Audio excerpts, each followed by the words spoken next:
자, 채점 먼저 하도록 하겠습니다. 465번부터 답을 불러드리겠습니다. 일단 재훈이 형은 또 불러드리겠지만 일단 우리 건 진행해야 되니까 65번에 5번이고요. 465번에 그 다음에 끝나요? 그 다음에 96번에 5, 2가 되고요. 6번이 제일 어려운 것 같아요. 오늘 것 중에서. 아, 이 개소리 이거. 그 다음에 지금 채점 하고 있죠. 68번에 1, 4 그 다음에 70번에 1, 3 그 다음에 72번에 3, 5까지가 오늘의 범위 9개가 되겠어요. 오케이. 66번 빼고는 할만해요. 66번은 어려워. 자, 몇 개 됐어요? 4개요. 오케이. 8개, 9개 중에서 4개. 근데 잘했어요. 왜냐면 다른 일도 틀릴 수 있는데 너 혼자 다 바꿔라. 하나 틀려버리면 어떻게 하지? 뭐 이랬는데 그래도 네가 많이 틀려가지고 그거 하다 보면 애들이랑 겹치겠어. 그 외에 있긴 하겠지만 일단 어떻게 됐어요? 65번 어때요? 틀렸어요. 자, 65번 첫 번째부터 한번 진행해보겠어요. 있어요? 이게 그 확실한 근거가 있어요, 이게.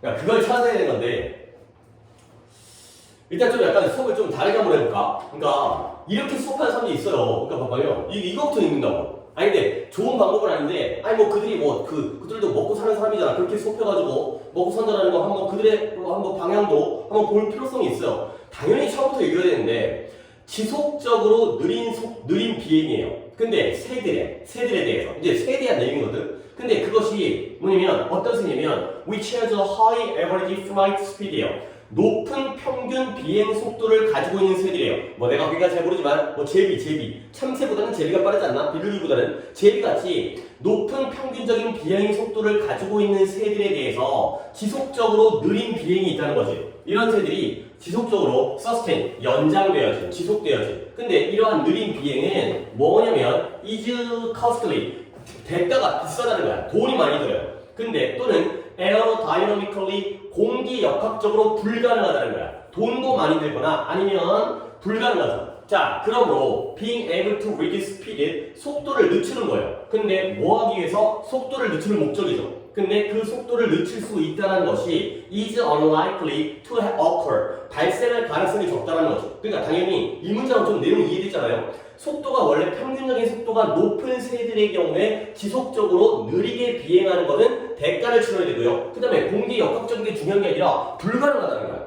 오케이? 제비가 느리게 나는 게 불가능하다는 거죠. 오케이? 자, 그러다 보니까 결국 속도를 갖다가 빈칸하기 위해서 줄일 수 있다는 건 발생할 수가 없다가 되는 거죠. 오케이? 그러면 얘네들이 속도를 왜 낮출까? 그걸 찾는 게 이제 목적이 되는 거죠.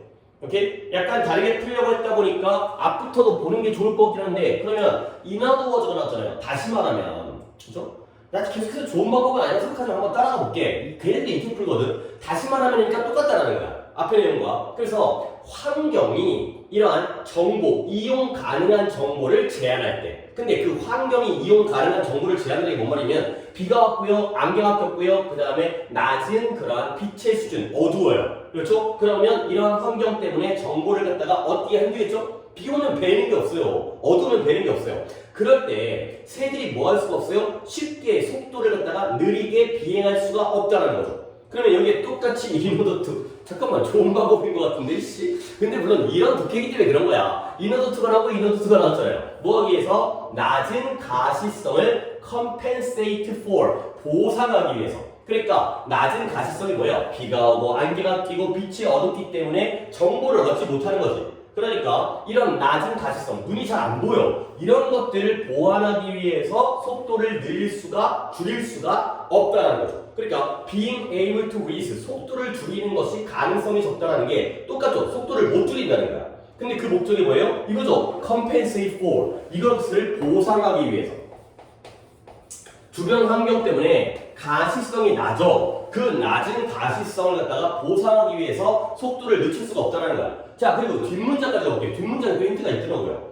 그래서 만약에 새가 뭔가 not ideal perceptual condition이에요. 이상적이지 않은 인식적인 조건 하에서 비행을 하려면 이때 이상적이지 않은 인식적 조건은 뭐죠? 비가 오고 그 다음에 뭐였더라? 바람이 부나 뭐였더라? 안개가 끼고 그 다음에 어두운 상황. 이런 데서 비행을 하려면 또는 이러한 visibility condition, 가시성의 조건이 그 비행 동안 변화해. 갑자기 비가 오다가 안 오거나, 안 오다가 오거나, 아니면 밝았다가 어두워지거나. 그러면 그들은 뭐 할 수 없다고요? 그 방식으로 행동할 수가 없다라는 거야. 근데 어떤 방식으로 there a careful car driver can 조심스러운 운전자가 할 수 있는 방식으로 반응하거나 행동할 수 없다는 거죠. 뭐 아빠 차나 엄마 차 타고 가다가 보면은 날씨가 맑을 때에 비해서 비가 많이 오고 막 어둡고 그러면 속도를 어떻게 해요? 늦추죠. 그렇지? 왜냐면 이제 반응 속도도 느릴 뿐더러 이제 비가 오면 미끄러질 수도 있겠지만 앞이 잘 안 보이면 가시거리가 짧아지게 되면 아무래도 앞에 전방에 있는 위험을 갖다가 대처하지 못하기 때문에 속도를 늦춘다는 거지. 근데 새들은 그걸 할 수가 없다는 거야. 오케이? 그래서 또한 그들의 속도를 갖다가 줄일 수가 없대요. 또 나왔죠? in order to. 근데 속도를 줄인 이유가 뭐예요? 주변 상황을 파악하기 위해서. 운전자가 그런 것처럼. 그러면 gain information. 이것도 하나의 힌트가 되는 거야. in order to 다음에 gain information. 정보를 얻기 위해서 속도를 줄일 수가 없다라는 거죠. 이거예요. gain information. 그러니까 안 좋은 가시성을 보상한다라는 게 그 안 좋은 상황에서 정보를 얻기 위한 거잖아요. 비가 올 때, 그 다음에 안개 껴서 또는 어두워서 이런 것들을 위해서 속도를 줄일 수가 없다가 되는 거죠. 하지만 내가 이렇게 푸는 문제를 갖다가 이렇게 보여줬기 때문에 이게 가능한 거지. 그러니까 걔네들 같은 경우는 이런 문제만 만들어가지고 이제 독해를 시키는 거야. 그러니까 이제 빈칸 읽은 다음에 앞뒤 읽으면 오 맞았어. 짧은 시간에. 물론 효율적이 듣겠지. 하지만 이제 전체적인 글을 읽어야 되기 때문에 그러면 한번 이렇게 한번 풀어볼게요. 이걸 증명하는 것 같이 돼버렸지만 자, 몇 번일까요? 니는 몇 번 갔어요? 2번 같다는 건 take advantage를 이용하는 건데요. 뭘 이용하냐면 이런 공기의 흐름 증가하거나 공기의 흐름이 올라가거나 아니면 내려가는 descend라는 건 ascend의 반대 때문에 공기의 흐름이 이 기류가 올라가거나 상승하거나 하락하는 기류를 이용하기 위해서 그러니까 이 새가 날기 위해서 공기의 기류를 이용하기 위해서 속도를 줄이는 게 아니라는 거죠. 정보를 얻기 위해서 안 보이는 걸 보상하기 위해서 몇 번을 가야 될까요? 5번에 match the rate of gain of information 맞추는 거야. 뭐라 쓰면 정보의 획득의 속도를 무엇과 증가하는 그러한 인식적 어려움, 인식적 도전. 그러니까 이때 increasing perceptual challenge라는 게 안 좋은 가시성이죠. lowered visibility예요. 낮아진 가시성에다가 뭐를 정보를 얻는 속도를 맞추기 위해서 그게 바로 정보를 얻기 위해가 된다는 거죠. 오케이?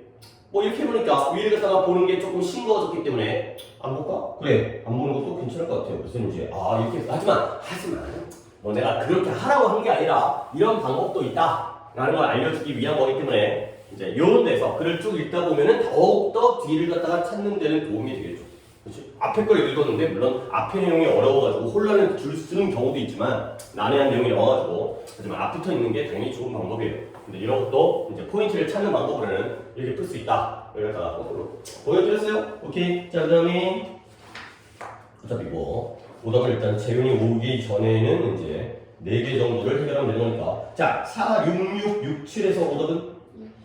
6, 7. 6, 6은 맞았어요. 이거 이따가 확인해야 될 것 같은데 왜냐면 오답자가 있긴 있거든. 있을 거거든. 그래갖고 일단 그럼 이건 보류하자. 차라리 그게 줄 6번과 7번, 67번이 아니라 오케이, 66번부터 한번 시작해보세요. 올 것도 같긴 한데 바꾸자. 7번을 먼저 하자. 그래, 그 같아. 6번은 그래도 한 명이라도 더 듣는 게 영상만 보는 게 아니라 그래서 쉬운 걸 먼저 한 다음에 그 다음에 시간 적절하게 맞춰갖고 자, 아래 걸 먼저 보겠어요. 자, 보시면 뭐 이것도 쉽진 않다. 근데 이게 이제 역시 글의 이제 방향성과 어떻게 하면 초점을 갖다가 찾아야 되는 게 이제 우리의 목적이기 때문에 글의 내용을 완전하게 이해한다기보다는 어느 포인트를 봐야 되는지 유전공학이에요. 근데 이 유전공학이 followed by이기 때문에 뒷따름을 당하는 거야. 근데 무엇에 의해서 뒷조침과 뒷따름을 당하냐면 followed by가 나올 때마다 강조하는 건데 복제예요, 복제. 플로니 예전에 황우석 박사라는 사람이 뭔가 이제 물론 뭐 태어나기 전인 것 같긴 한데 아닌가? 황우석 알아요? 그래요. 저 다른 얘기 하는데 이 유전공학이 굉장히 유명했던 과학자예요. 우리나라 사람이거든. 근데 그 사람이 논문을 발표했어요. 그래서 이 그러니까 어떤 사람의 줄기세포를 가지고 내장, 장기를 갖다가 복제할 수 있다. 그러니까 이거야 심장 이식을 갖다가 남의 심장을 이식받는 게 아니라 내 세포를 갖다가 복제해가지고 심장을 만들어버려요. 그러니까 사람들이 와 열광을 했죠. 폐도 만들고 허파가 폐죠. 그 다음에 뭐 간도 만들고 그러니까 뭐 이제 병 걸린 사람들이 어떻게 보면 살 길이 생긴 거 아니야. 그래가지고 논문을 갖다가 게시를 했거든. 그러니까 막 전 세계적으로 갖고 나왔어요. 근데 알고 봤더니 그 논문이 잘못된 논문이었어. 그러니까 이제 뭔가 실험을 제대로 안 하고 그냥 이제 일단 터트린 다음에 인기를 끌기 위한 목적이었는지 돈 벌기 위한 목적인지 모르겠지만 그랬던 사례가 있어요. 그리고 이제 그래서 조금 약간 문제가 있었게 되면 우리나라 사람들이 막 갑자기 열광하다가 우리나라 사람들이 그런 성향이 있잖아. 그러니까 막 전 국민이 막 대단하다. 우리나라가 또 이제 뭐 의학적으로 발전돼서 가지고 또 사람들이 많이 구할 수 있다. 인명을 구할 수 있다. 하다가 그게 이제 약간 논문이 문제가 있고 약간의 사기가 있다고 하니까 갑자기 식은 다음에 나쁜 새끼가 돼버린 다음에 그 다음부터는 유전공학 분야를 갖다가 연구를 안 해버린 거야. 그래갖고 그 황우석 박사 때문에 갑자기 붐이 일었다가 지금은 우리나라의 유전공학이 전 세계적으로 굉장히 낙후되어져 있대요. 약간 사람들이 이제 그건 사기야, 그건 쓰레기야 이렇게 해버리다 보니까 어쨌든 간에 복제가 그런 거야. 뭐 논리라는 이제 양을 복제하기도 했었죠. 그래서 많은 동일한 아이덴티컬 똑같은 동물이라든가 식물을 갖다가 배포하기 위해서 뿌리기 위해서 그러한 복제를 하는 것에 의해서 뒤따라지는 유전공학이에요. 그러면 이런 데서 내용 파악을 위해서 유전공학과 복제 중에서 뭐가 더 먼저야? 얘가 얘에 의해서 뒤따름을 당했다니까.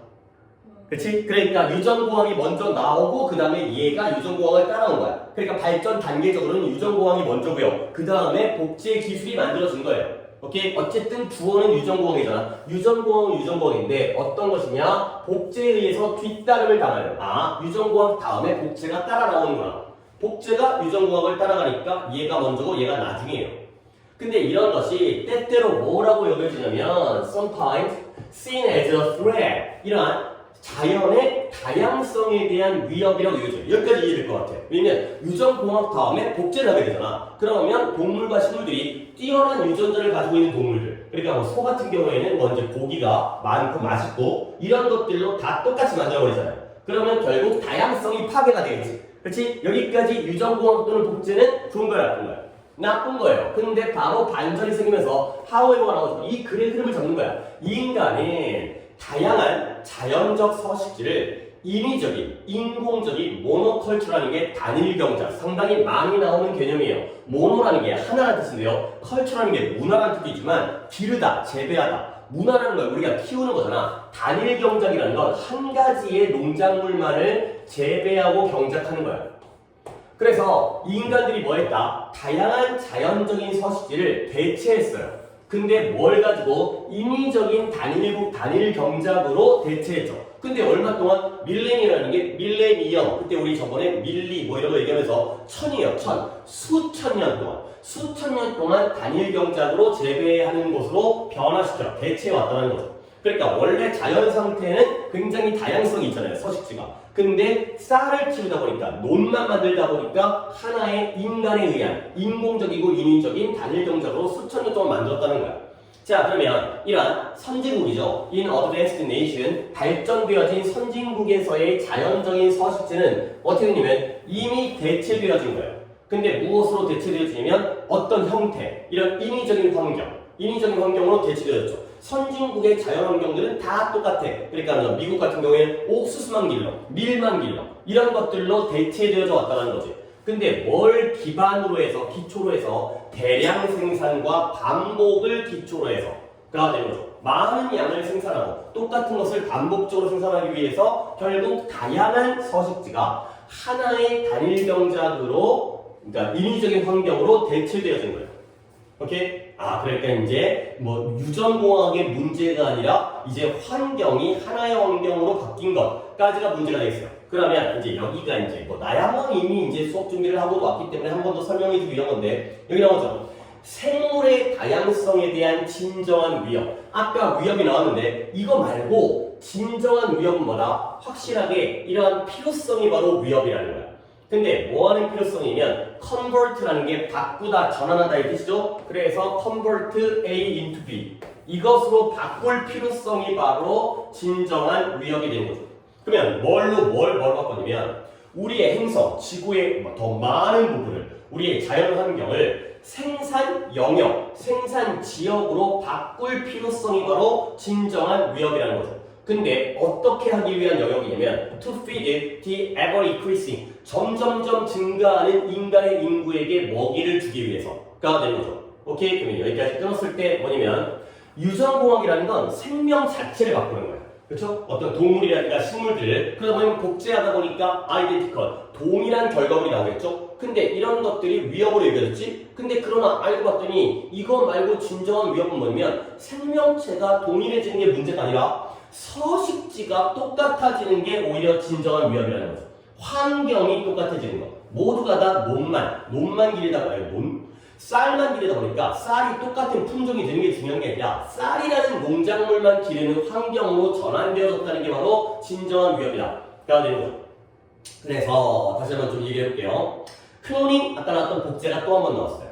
그 다음에 트랜스지닝 하면 유전자를 이식하는 거예요. 유전자를 옮기기 때문에 유전자 이식의 변형. 그러니까 가정용 동물이니까 이걸 가축이라고 하죠. 도메스틱이라는 게 국내한테만 있는 게 아니라 가정에. 그래서 가축이에요. 집에서 기르는 가정용 동물, 가축.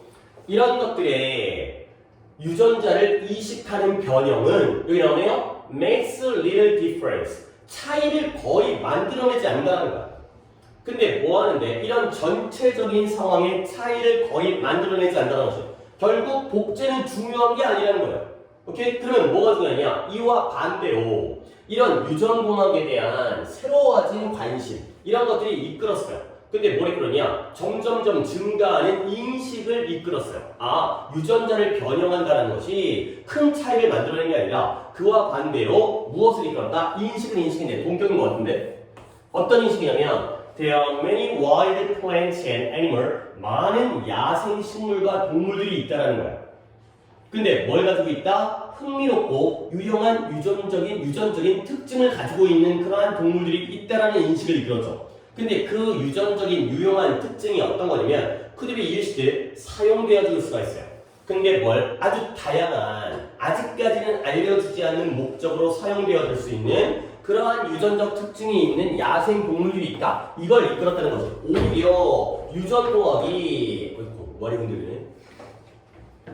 오히려 유전공학이 어떤 커다란 문제점을 만들어내는 게 아니라 그와 반대로 오히려 유전공학을 연구하다 보니까 자연계에는 많은 야생 동물과 식물들이 존재하고요. 걔네들이 유전적 특징이 있는데 얘네가 아직까지는 알려지지 않았지만 다양한 목적을 위해 사용되어질 수 있다는 거죠. 오히려 좋은 인식을 이끌고 있는 거예요. 유전공학을 연구하다 보니까 하나로 단일한 동물만 만들어내는 게 아니라 다양한 동물들도 존재하는 거라. 그걸 우리가 이용할 수 있겠구나. 다시 한번 유전공학의 경우에, 클로닝의 경우에는 다시 한번 플러스가 되고 있어요. 오케이? 그래서 결국 이것이 이끌었어요. 그 결과 뭘 이끌었냐? 이러한 깨달음을 이끌었어요. 자, 깨달음을 이끌었어요. 근데 어떤 깨달음이냐? 또 동격인 것 같은 느낌이 드는데 이것도 느낌이기 때문에 내가 뭐라고 증명할 수는 없고 어떤 거냐? Because they may harbor라는 게 항구예요. 근데 항구가 뭐지? 배를 갖다가 정박하죠. 포함하다, 담다, 수용하다. 그들이 수용할 수가 있다는 거야. 수용할 수 있기 때문에 뭘 수용하느냐? 내일의 미래의 약, 암이라든가 말라리아라든가 비만에 대항하는 미래의 약을 갖다가 포함하고 담을 수가 있기 때문에 이렇다라는 인식을 이끌었다가 되는 거죠. 오케이? 결국 여기까지 좀 글을 다 쭉 읽었는데 뭐 쉽다고 느꼈는데 뭐 위에 거에 비해서는 그래도 이것도 만만치 않은 독해긴 했어요. 결국 이때의 대의가 뭐냐면 결국 뭐 앞의 내용에서 환경에 대한 진정한 위협은 유전공학 또는 그 복제가 아니라는 거죠. 유전공학과 복제 자체가 문제가 아니라는 거야. 그럼 뭐냐? 이러한 환경이 하나의 단일 경작을 위해서 인위적으로 되는 것. 다양했던 환경이 하나의 인위적인 그러한 인위적인 생산 영역, 프로덕션 존 이런 것들로 바뀐 게 오히려 문제라는 거죠. 근데 뒤에 그러면 because 뒤에 문장이 뭐냐? 이런 환경들이 원래 이런 미래의 약을 포함하고 있는데 걔네가 하나로 없어지면서 우리는 이런 약을 만들 수 있는 기회가 사라진다는 거죠. 오케이? 그래서 진정한 문제는 복제가 아니라 환경이 인위적으로 변화한다는 것이다. 이게 바로 이 자리에 들어갈 내용이 되겠습니다.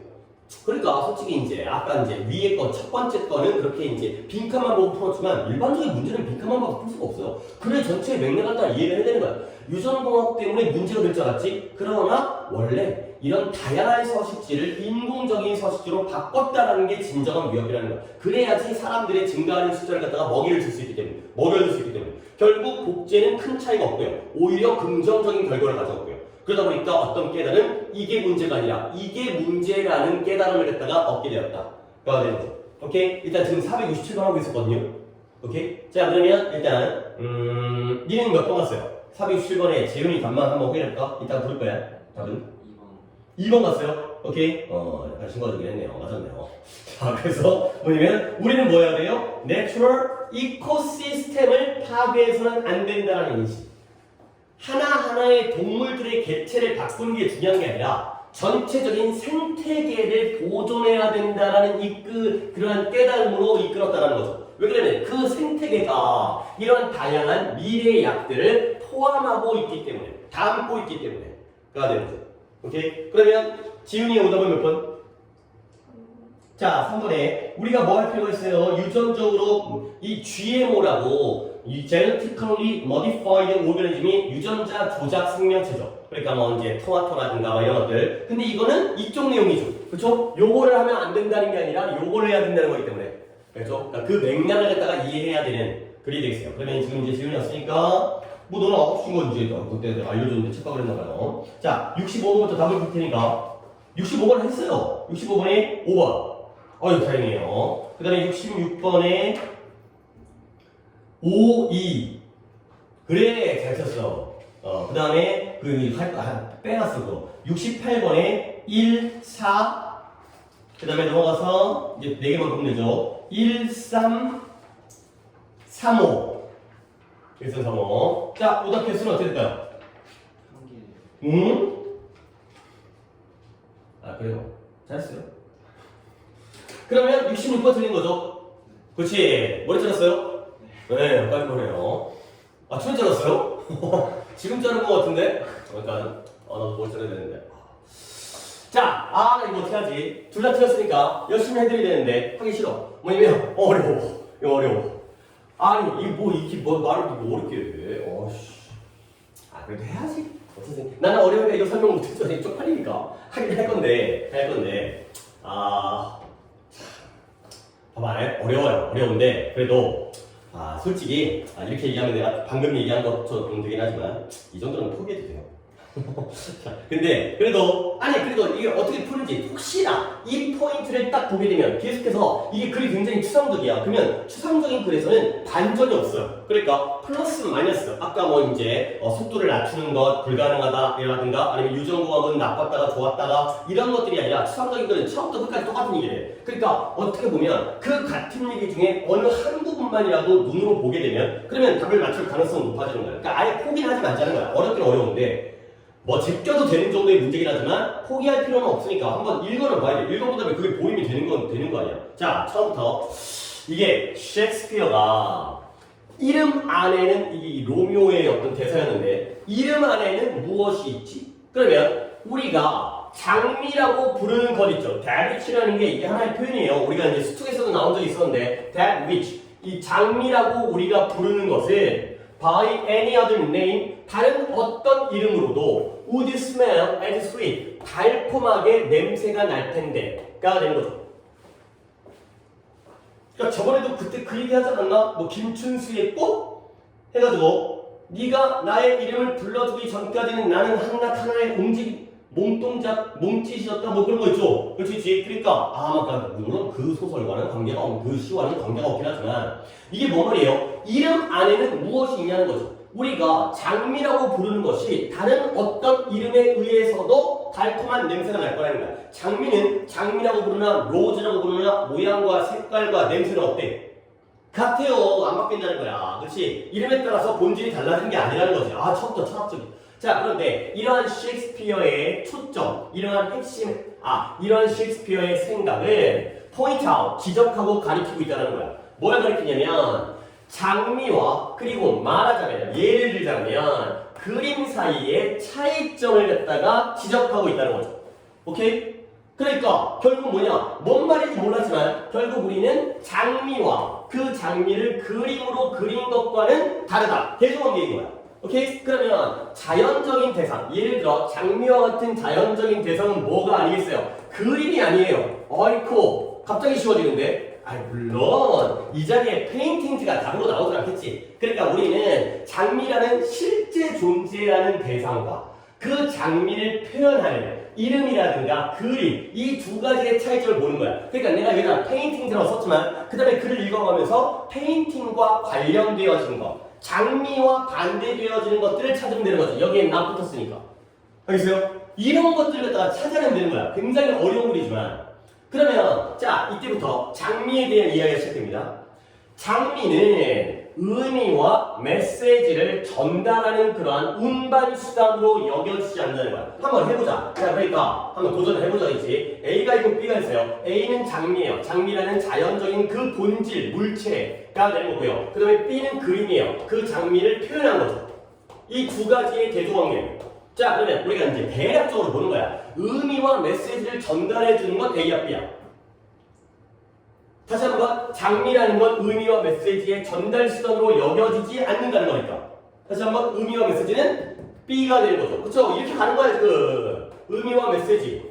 그림이라는 건 의미와 메시지를 전달하는 수단이구나. 그 다음에 그들은 어떠한 전통과 엄격히 말해서 어떠한 전통에 속해 있지도 않고요. 장미달. 그리고 어떠한 스타일도 가지고 있잖아요. 그리고 이러한 문화와 관습의 틀, 그 구조 안에서 이해되어지도 않아. 다 아니라는 것과 다 오른쪽으로 하는 거지.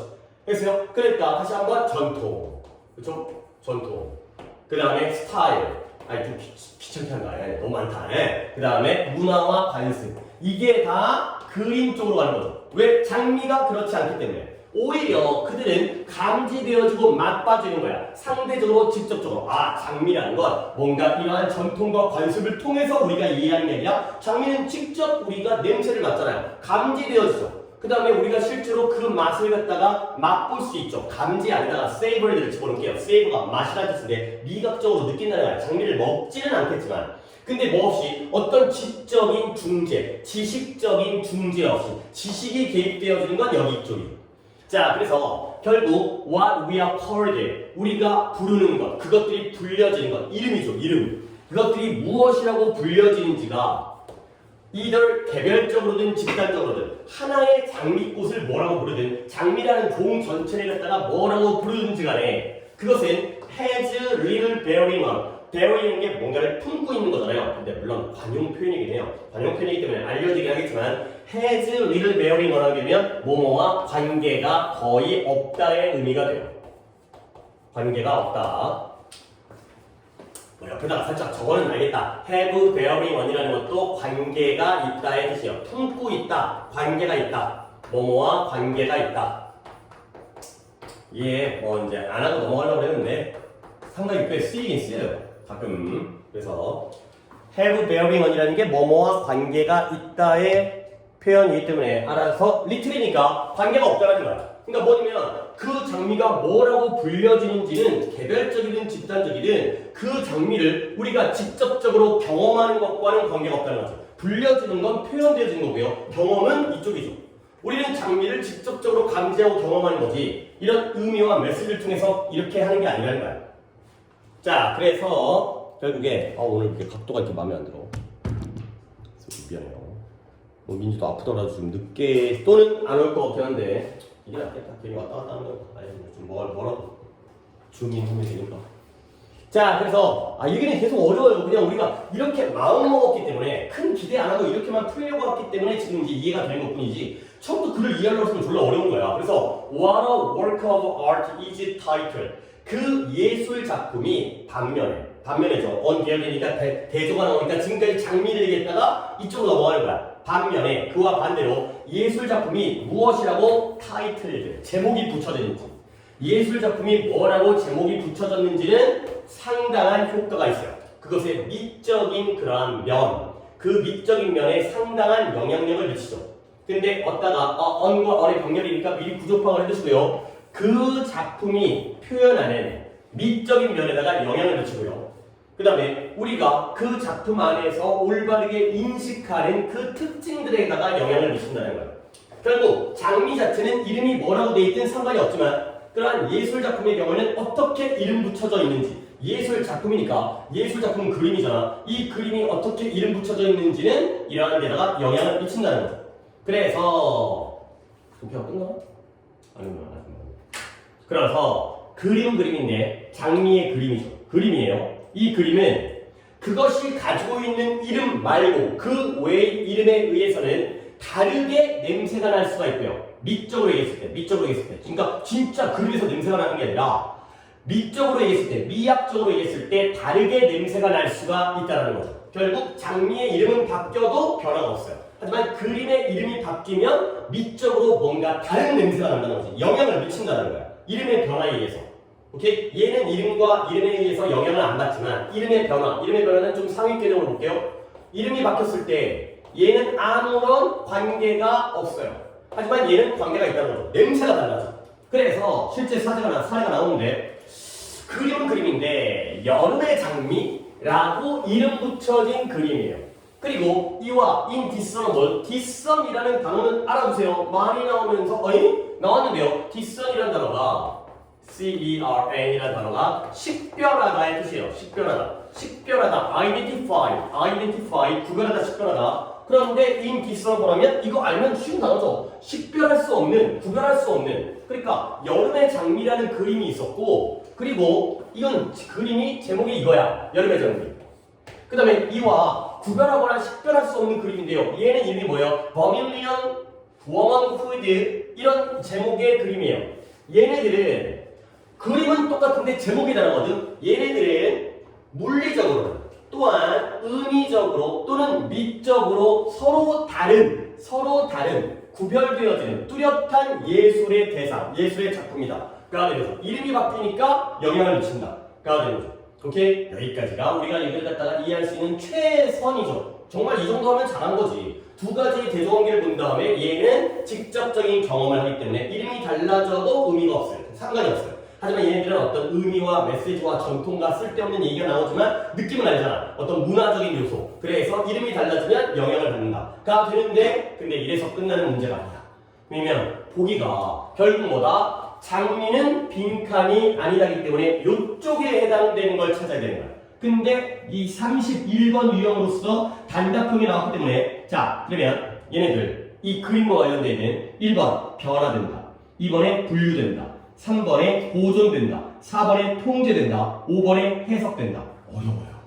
여기까지 했는데도 어렵기 때문에 이 문제는 이때까지 보았을 때는 이런 글에 읽는 방법은 우리가 연습을 하지만 답을 갖다가 찾는 거에서는 조금 납득이 돼요. 그러니까 나는 솔직히 이게 답인 걸 알겠어. 근데 다른 게 답이 아니라는 걸 명확하게 증명하기가 어려워. 그러니까 이게 O와 X가 딱딱 나와야 되는데 이것도 말이대로 저것도 말이대로. 아니 물론 이게 답인 걸 알겠어.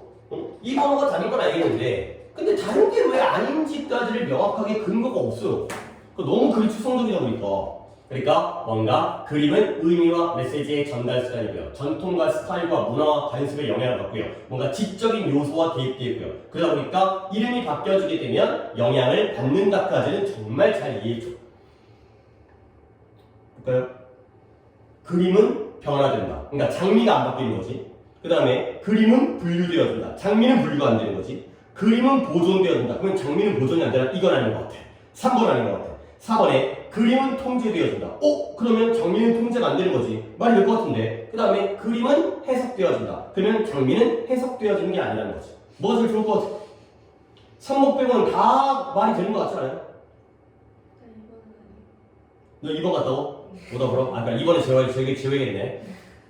근데 분류되어지는 것도 어떻게 보면 우리의 사고를 갖다 연결하면 그림이라는 건 어떤 이름에 의해서 이렇게 분류할 수 있지만 장미라는 건 이름에 의해서 나눌 수가 없는 거 아니야? 그치? 오이씨 이게 말이 될 것 같은데 근데 모르죠. 어떻게 보면 5번이에요. 해석이죠. 해석. 어떤 지적인 요소에 의한 해석이 가능한 거예요. 의미라는. 그치?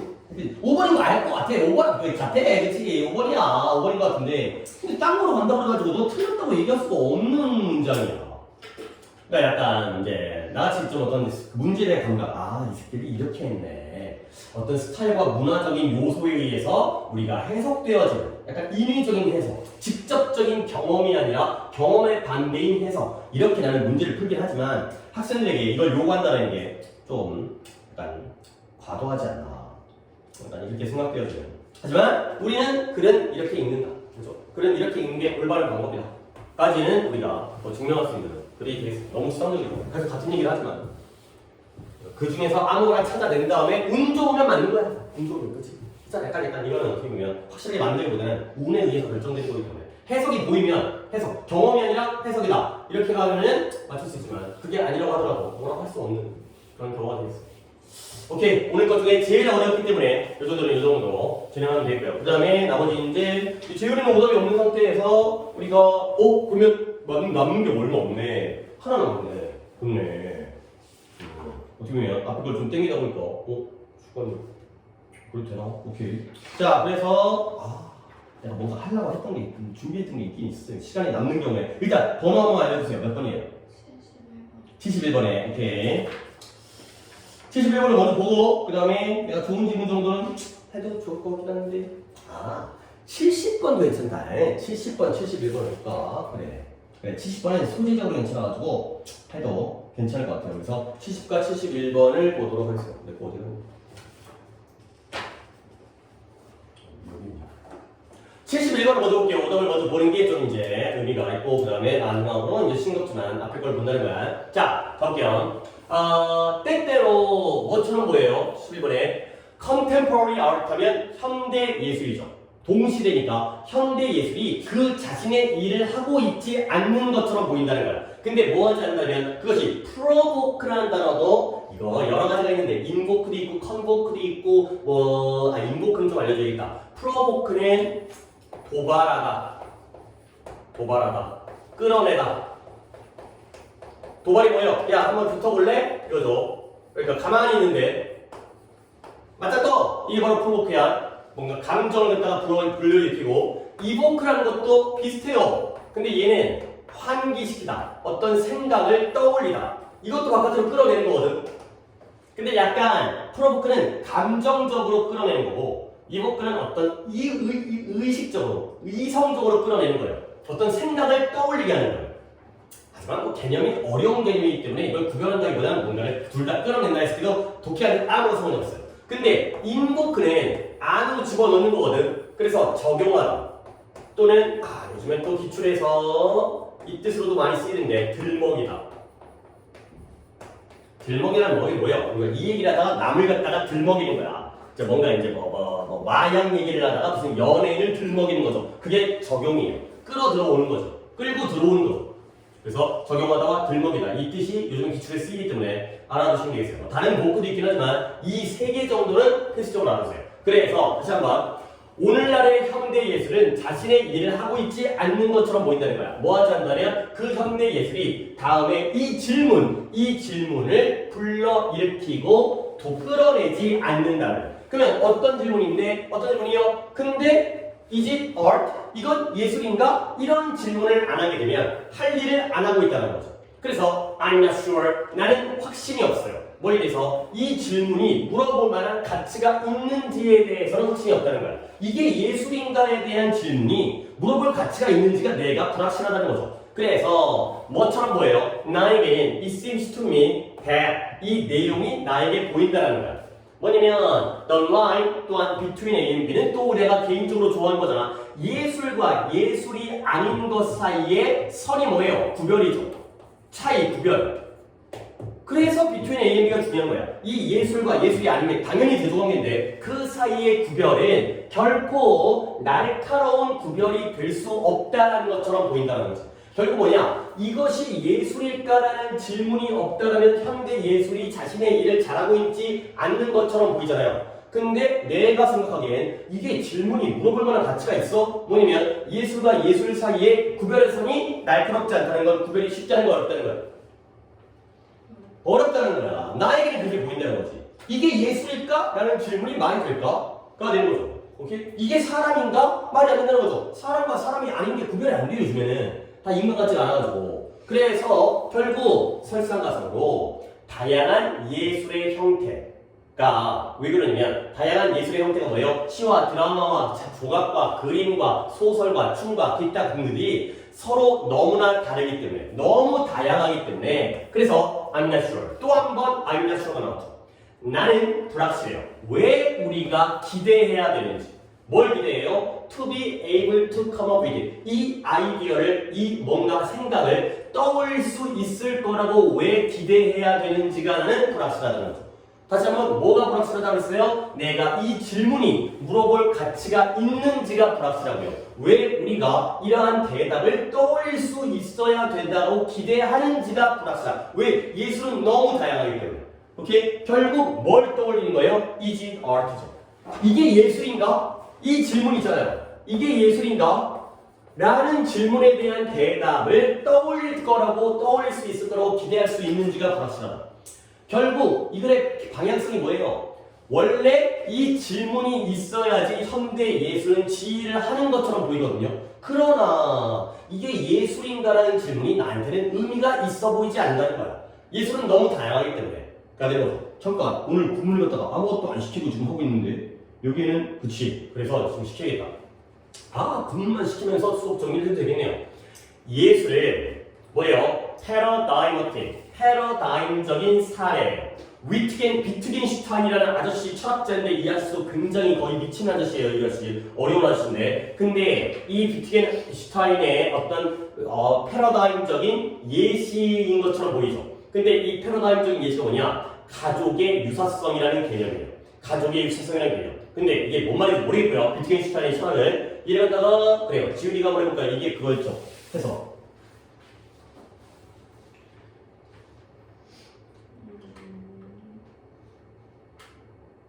필연적인 충분한 컨디션을 명시하기 위해 노력한다. 미술과 너가 항상 너의 기준에 예외를 찾는 자격을 주는 노동자다. 네. 야, 이게 여기에 우리가 물론 되게 유치한 문법이지만 어렸을 때 배웠던 여기 엔드가 있고요. 여기에 명령문이 나오죠. 이거 명령문을 받아줘야 돼. 이거 문법에서도 많은 포인트잖아. 동사 원형으로 시작하는 게 맞는 것인지의 포인트는 어법에서도 고상어법에 나온다니까. 그러니까 뭐뭐 해라. 그러면 뭐뭐 할 것이다. 이거잖아요. 그래서 뭐 하라는 거지? necessary and sufficient condition이 우리가 또 한 번 수학 시간에 배웠던 필요 조건이에요. 그럼 이거 뭐겠어요? 필요 조건의 반대가 뭐예요? 그거 명제 안 배웠네요. 필요 조건 너무 오래돼갖고 안 하는 건가? 이게 고동석에 있는 건가? 수원에 있는 건가? 필요 조건, 충분 조건. 그렇죠? 그런 거 배운 적 있잖아. 수학에서 집합 뭐 이런 데, 명제 이런 데서. 그래서 뭘 구체적으로 명시하는 거냐면 예술로서 이런 거 알아야 돼. qualifying이라는 게 자격을 갖추고 있다는 거죠. 자격을 갖춘 예술로서 자격을 갖추고 있는 무언가에 대한 필요 조건과 충분 조건을 구체적으로 명시하려고 노력을 해보는 거야. 자, 무엇이 예술로서의 자격을 갖추고 있는지 그 필요 조건과 그 충분 조건, 필요 조건과 충분 조건에 대한 설명을 하지 않겠어요? 뭐 나도 이제 하려는 얘기도 또 길어지니까. 그러면 너는 항상 뭘 발견해야 돼? exception을 발견해야 돼. exception이 뭐예요? 예외를 발견해야 되는 거지. 너의 기준에 대한 예외를 발견해야 되는 거야. 그러니까 뭔 말이냐? 예술은 이래야 돼가 있을 때, 그런데 얘가 예술이야. 알았어요? 오케이? 예술은 이래야 돼. 필요 조건, 충분 조건한테 필요가 넓고 충분히 적은 거 아니야? 그럴 때 여기 있는데도 예술이야. 이러한 예외를 존재한다는 거죠. 다시 한번 예술을 어떤 네가 조건을 만들어낸다 하더라도 항상 그 기준에 대한 예외를 발견한다는 건 이 조건이 어렵다는 거죠. 됐어요? 그 얘기를 하고 있다는 거야. 그래서 제가 이 문장을 뽑은 게 아까도 얘기했지만 그래서 만약에 철학이 어떤 이 단어도 얘기했구나. 이 뮤테이블 바뀔 수 없는 이 뮤터블 바뀔 수 없는 그러한 예술의 본질을 찾는 데 있어서 패배를 인정한다면 결국 뭐예요? 이러한 바뀔 수 없는 변치 않는 예술의 본질을 찾는 데에서의 패배를 인정한다는 건 찾을 수가 없다는 거죠. 그렇다면 결국 그것은 뭐다? 노력의 부족을 통해서가 아니라는 거야. 노력이 부족해서가 아니라는 거야. 이걸 못 찾는 건 노력이 부족해서가 아니라 원래 예술은 그렇다는 거죠. 그래서 주장컨대 우리는 좋은 이유를 가지고 있다는 거야. 이렇게 생각하면 뭐냐면 이것은 결국 뭐예요? 어떤 가장 큰 와일드 구스 체이를 야생 거위를 갖다가 쫓아다니는 허황된 꿈이라는 거야. 그래서 이런 사고의 역사, 생각의 역사에서의 가장 허황된 꿈 중에 하나다. 예술이란 무엇인가를 정의한다는 건 허황된 꿈이다. 그러니까 노력의 부족이 아니라 그건 있을 수 없다. 그가 된다는 거죠. 오케이? 내가 지금 얘기하려고 했던 걸 또 잊지 않으려고 요거랑 그 다음에 아까 뭐 하나 있었던 것 같은데 아이씨 또 뭐 하다가 패러다임 얘기하려다가 이제 생각하다가 하고 있었는데 오케이? 답을 찾은 다음에 결국 예술이란 무엇인가라는 질문은 물어볼 만한 가치가 있는 것인가? 그 다음에 이 예술과 예술이 아닌 것 사이에 그 선이 구별선이 명확하지 않다는 것. 그리고 예술은 워낙 형태가 다양하기 때문에 이걸 갖다가 구별할 수 있을 거라고 생각하는 것, 기대하는 거가 왜 그런지에 대해서 불확실하다는 거죠. 그래서 이제 뭔가 이제 하다 보면 항상 예외가 나온다. 그가 돼 있어요. 오케이? 답은 몇 번이 될까요? 예술이란 무엇인가? 예술이 이것이 예술인가에 대한 답을 떠올릴 수 있을 거라고 기대하는 이유가 불확실하다. 그가 되는 거기 때문에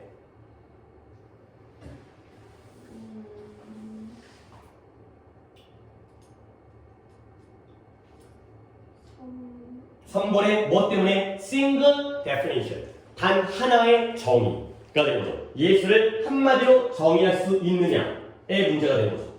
오케이? 너의 오답은 2번에 another way 새로운 방식. 근데 예술을 통해서 현실을 인식하자의 문제가 아니라 예술 자체를 갖다가 우리가 무엇인지를 규정할 수 있느냐의 문제.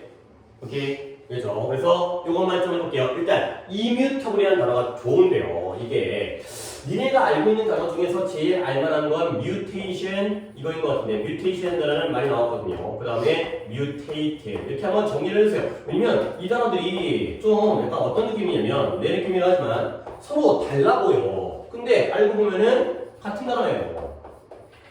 다 같아. 그러니까 어원을 갖다가 좀 이해해주면 자주 나올 수가 있으니까 도움이 될 거라는 거야. 뮤테이션이 뭐였잖아. 이 단어가 니네가 제일 많이 보는다는데.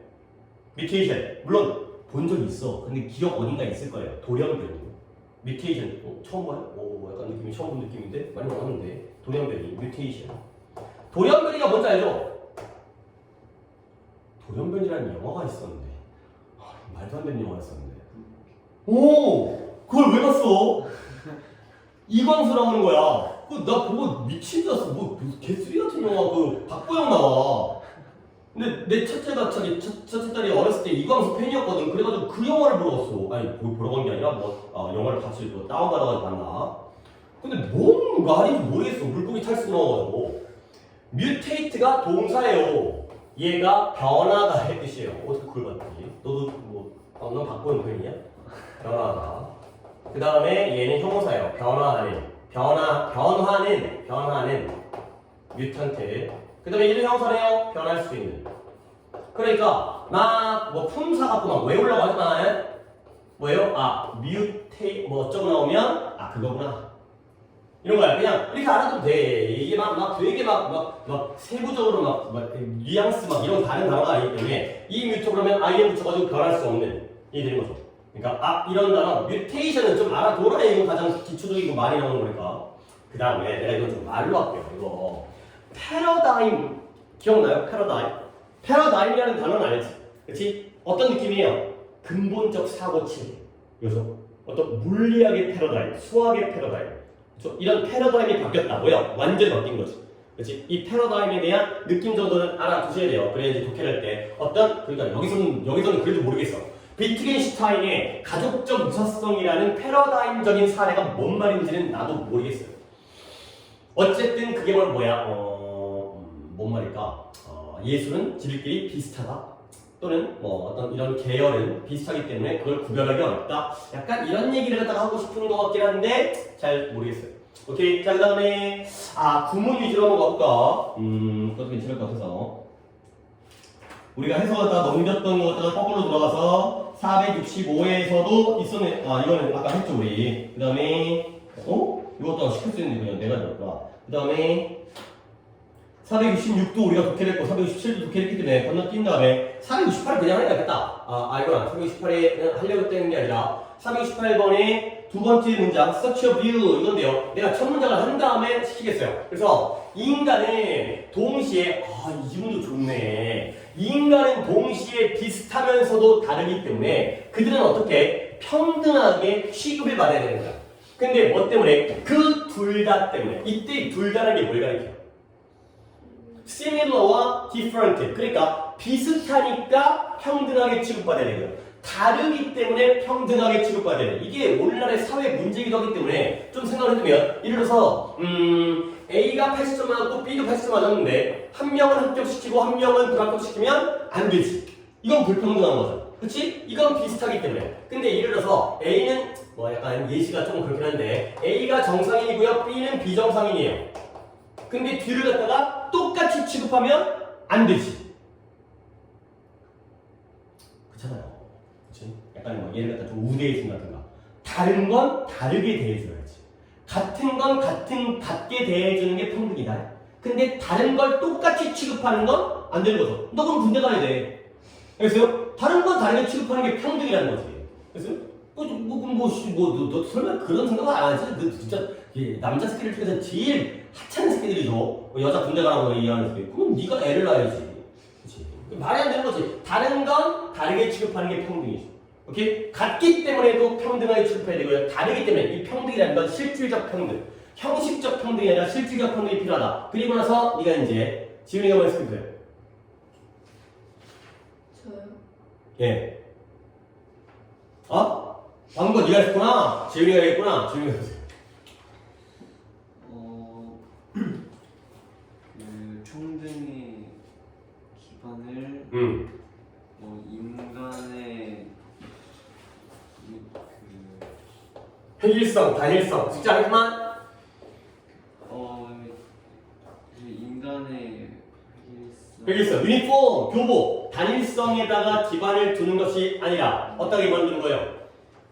획일성과 차이의 상호작용. 그렇지. 같은 것만이 아니라 다르기 때문에도 있다는 거지. 그 둘 사이에 둘을 다 고려하는 상호작용에 기반을 두고 있다라는 그러한 관점이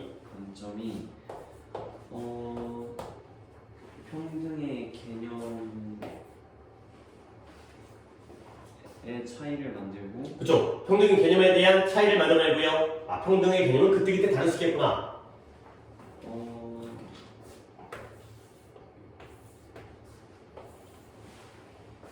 전통적인 이퀘이션은 방정식 또는 등식이죠. 등식이 뭐예요? 이퀄이죠. 이퀄. x는 5. 그래서 무엇과 평등과 유사성을 갖다가 똑같이 방정식과 등식으로 보는 걸 깨버리는 거야. 그러니까 옛날에 전통적인 사회에서는 평등이라는 건 똑같은 것이다. 이렇게 바라봤던 전통적인 방정식을 깨버리죠. 지금은 아니라는 거지. 다를 수 있다는 거야. 그리고 마지막으로 모니스트라는 게 단원적, 이원적인 한 가지만 따지는 이원적인 왜곡에 면역되어져 있다. 영향을 받지 않는다. 대화가 되겠어요. 결국 다시 한번 인간의 평등이라는 게 인간의 획일성에 기반을 두고 있는 게 아니라 획일성과 똑같은 그 다음에 차이점, 이 상호작용에 기반을 두고 있다는 그런 관점이 좋은 관점이다. 대화가 되는 거죠. 오케이? 그래서 이런 문장 좋다. 내가 이 문장 좀 해줄게. 이 문장을 해줄게. 봐봐. 평등이라는 건 포함해. 똑같은 자유와 기회. 똑같은 자유와 달라질 수 있는 기회를 포함하죠. 평등이라는 건 다를 수 있는 기회를 준다는 거야. 그죠? 기회의 평등. 그렇죠? 기회의 평등. 똑같이 공부를 시키되 의무교육을. 근데 공부를 열심히 하는 놈과 안 할 놈. 이렇게 다를 수 있는. 그리고 인간을 똑같이 평등하게 취급한다는 건 뭘 요구하냐면 그들의 유사성과 차이점을 둘 다 고려하기를 요구하는 거예요. 사람이 같다는 것만 아니라 다르다는 거. 그러면 이런 문장인데요.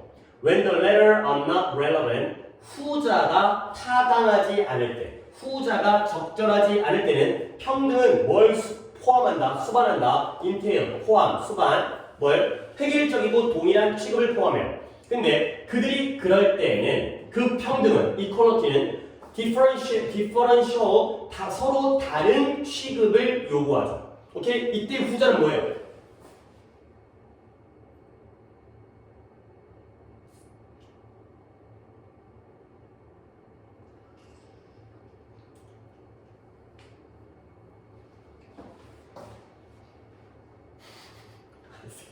여기 중요하다고 열심히 하려고 했는데 또 이제 안 들었어. 내 보기에 솔직히 내가 니네 능력을 과대평가하는 것이 있지만 니네 능력이 잘 들었으면 이걸 대답했어. 아, 솔직히 안 들었지? 너 지금 딴 생각하고 있지? 너 지금 무슨 생각하고 있을까? 점심 뭐 먹을까 생각하고 있냐? 뭔 생각하고 있냐? 송재는 뭔 생각했냐? 덥지? 오갔다 리모컨 원장님 숨겨놓은 거지. 없어요? 없어. 아까 아침 와가지고 찾았는데 없어. 프린터실로 해야지. 프린터실 때 거의 선생님 옆에 가끔 놔두고. 없는데?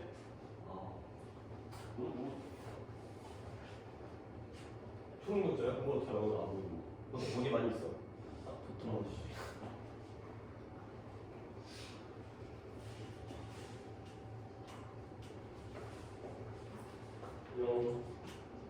윤수 왔나?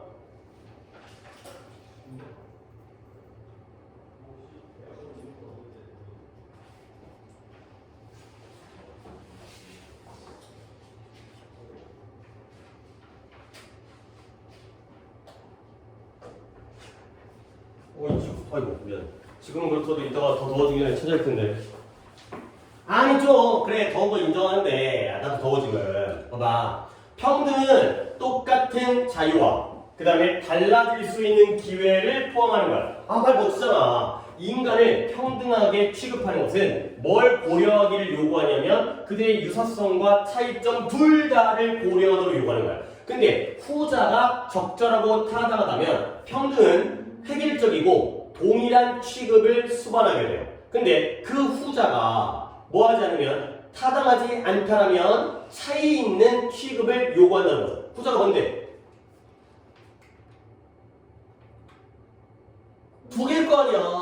전자가 similarity고요. 후자가 difference예요. 차이점이 타당하다라면 타당하지 않다라면 똑같이 취급해야 돼. 근데 차이점이 타당하다라면 다르게 취급해야 된다는 거야. 오케이?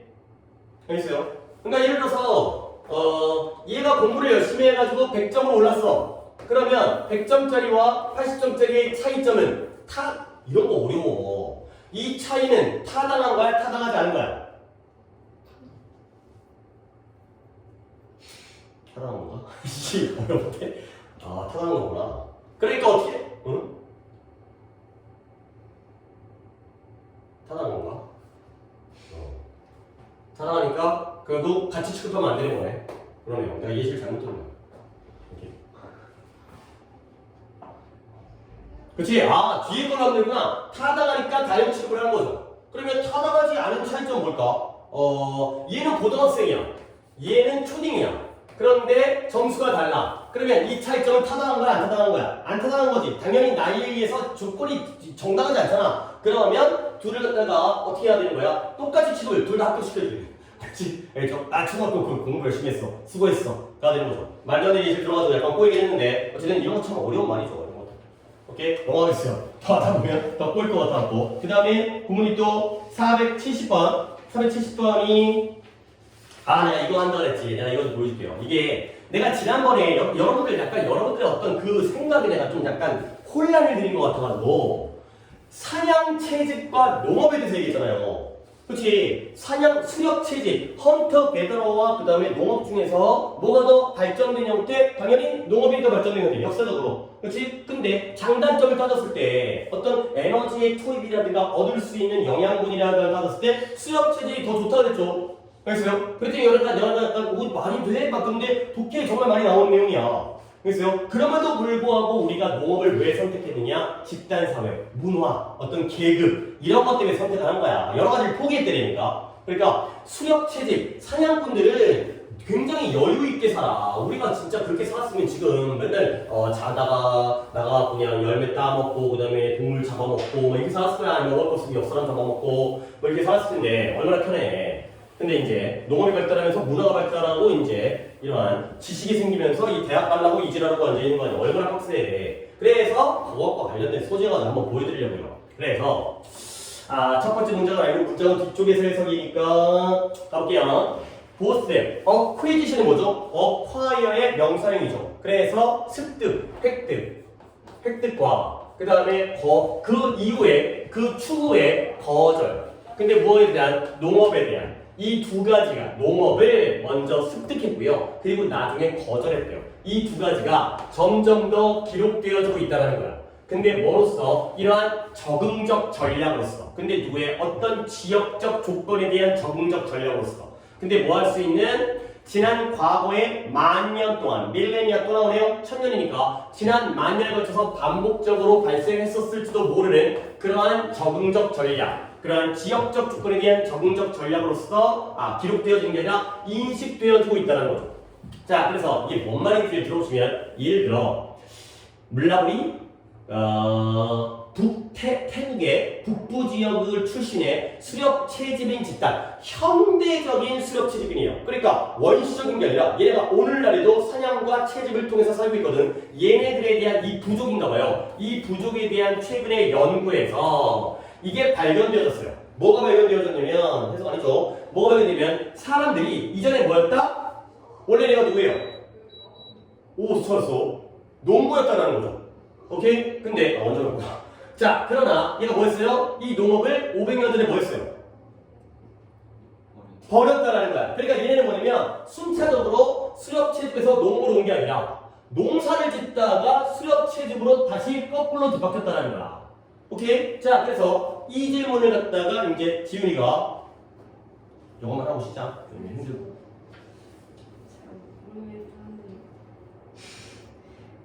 이것은 들어보인다. 흥미로운 질문. 놀리는 것 같아. 이거 들어올린다 그랬는데 내가 막 해주고 있어. 미쳐버리겠다. 야, 질문을 제기하라. 또 고3이니까 이거 먹는 거야. 아마 고1 때 1학년, 2학년 이렇게 쓰면 나한테 욕먹어서 미친 거 아니냐? 질문 어떻게 들어올리냐? 용신아. 그런데 어차피 너희들은 이걸 내가 제기한다 하면 너 계속 들어올릴 거 아니야? 괜찮아. 그냥 들어올려 계속. 어떤 느낌인 줄 알아. 질문을 들어올려. 근데 뭐에 대한 질문인 거야? 잠깐만.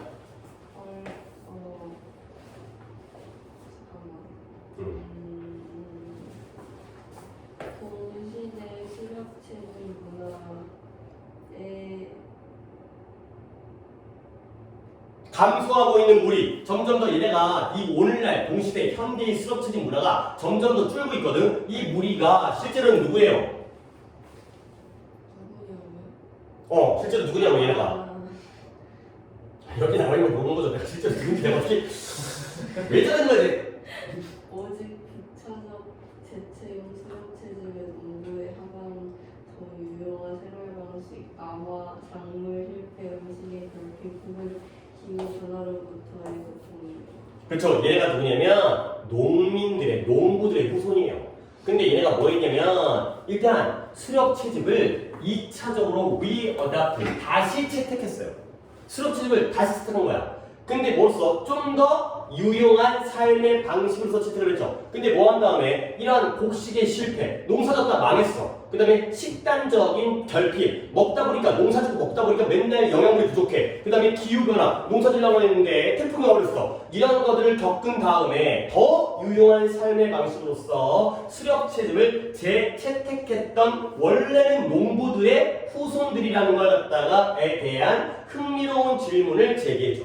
오케이? 결국 얘네들은 순차적으로 원래부터 계속 수렵채집이 아니라 수렵채집하다가 농사로 갔다가 다시 돌아왔다는 거야. 물론 그 지역의 조건에 따라 돌아온 거긴 하지만 농사가 안 좋으니까 더 유용한 삶의 방식으로서 수렵채집으로 돌아온 애들도 있다는 거예요. 오케이? 알겠죠? 근데 우리가 수렵채집으로 돌아왔었잖아. 우리는 이 현대인이니까. 근데 이런 작은 무리의 경우에는, 이런 작은 무리 집단의 경우에는 이런 경우도 있다 정도가 되겠어요. 오케이. 그리고 그 다음에 이제 두 개 구문 남은 것만 하고 진짜 하나. 두 개는 두 개구나. 472번에 이거 그냥 안 하고 그것만 잠깐만 숙제가 안 돼 있지. 그러면 이제 하는 게 좀 의미가 더 없는데. 이거는 글쎄요. 472번 이거 되게 좋아. 짧지만 되게 좋아. 해보세요. 이거 알고 했는지. 관리에서의 의무는 공공 지출에서의 세금 같은 것이다. 그렇지. 뭐 그래도 이게 그러니까 이거야. 의무와 권리의 관계는 과세와 공공 지출의 관계와 같다가 되는 거죠. 그래서 A is to B와 C is to D. A와 B의 관계는 C와 D의 관계와 같다. 되는 거죠. 이게 또 이제 말이 더 어려운 게, 이런 거 진짜 오늘 독해가, 아까 그 꽃 얘기 있잖아. 그건 진짜 미친 얘기고, 다른 것들은 좀 좋아. 봐봐요. 권리는 의무를 암시한대요. 그러나 의무가 권리를 암시할 필요는 없다는 거죠. 이런 거 되게 좋아. 뭐냐면 내가 어떤 권리를 갖다가 누리려면 뭐가 따라온다고 우리 도덕책에서 배웠잖아. 권리를 누리려면 뭐가 따라와? 의무가 따라오지. 근데 의무를 이행한다고 해서 권리가 따라오는 건 아니라는 거야. 오케이? 예를 들어서 우리가 국민으로서의 권리를 누리려면 국방의 의무라든가 교육의 의무라든가 납세의 의무라든가 이걸 지켜야지. 그렇지? 근데 내가 세금을 많이 냈다고 해서 내 권리가 더 많이 생기는 건 아니야. 너 세금 많이 냈으니까 뭐라 그럴까? 투표권 2개 줄게. 아니잖아. 오케이? 맨날 손해보는 거지. 그래서 결국 뭐냐면 의무와 권리의 관계는 과세와 공공지출의 관계와 같대요. 이게 뭔 말이냐면 권리가 있으면 의무가 나오지. 하지만 의무가 있다고 해서 권리가 나오는 게 아니지. 그러면 적용해볼까요? 공공지출을 하려면 뭐가 필요해? 세금, 과세를 해야죠. 근데 과세를 했다고 해서 공공지출을 그대로 하는 건 아니라는 거야.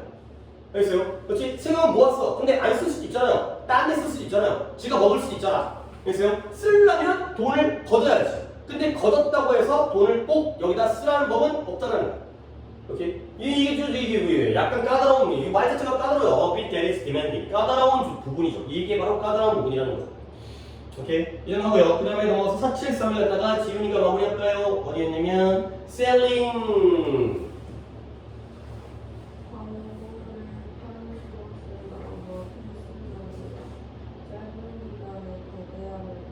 그렇죠. 자이언트라는 게 이게 거대 기업이에요. 지금 이제 어디 있냐면 데이터 자이언트라고 데이터를 많이 가지고 있는 거대 기업, 뭐 네이버라든가 KT라든가 이런 우리 개인정보 많이 가지고 있는 이런 거대 기업들에게 단기적으로는 유지하는 데 필요하겠죠. 그러나